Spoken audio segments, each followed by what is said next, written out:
Let's get into these exotic fruits that I got from IHeartfruitbox. They shipped me a variety box with different types of exotic fruits. Some of these I have never heard of, but let's get into it.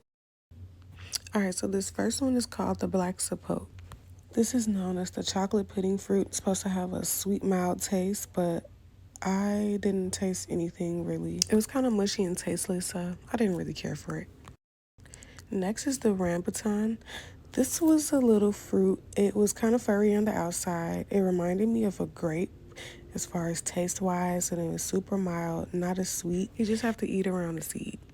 Next, we have a starfruit. This one was definitely my absolute favorite.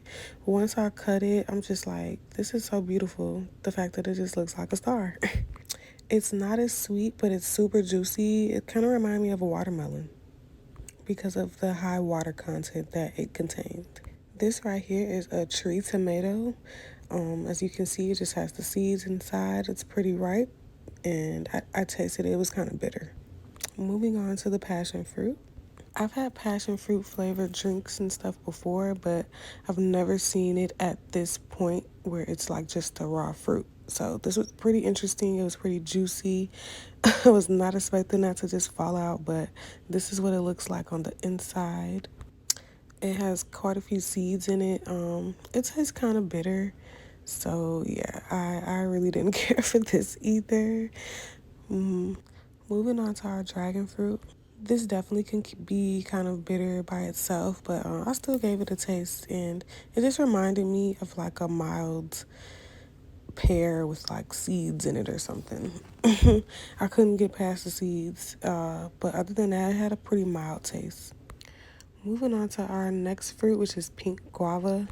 This had a very bitter and mild sweet taste at the same time, and it had like a super soft and mushy texture. I definitely blend this up in like a smoothie for sure because it has the perfect texture for it. Next is our hidden rose apple. When I first seen the outside, I just thought this was going to be a regular apple. Then I cut it open and I'm like, this is so beautiful and pink.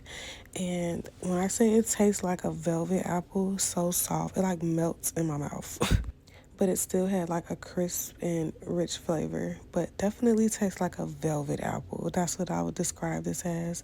And I just got some of my homemade caramel, dipped it in there. It was even better.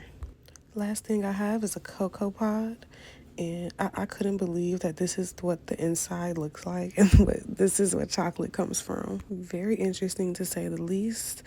You can definitely make a homemade chocolate from this. I'm going to ferment the seeds in a jar for about a couple of days, and we're going to revisit this. Let me know what you think about these fruits, and if you ever had any, drop them in the comments below.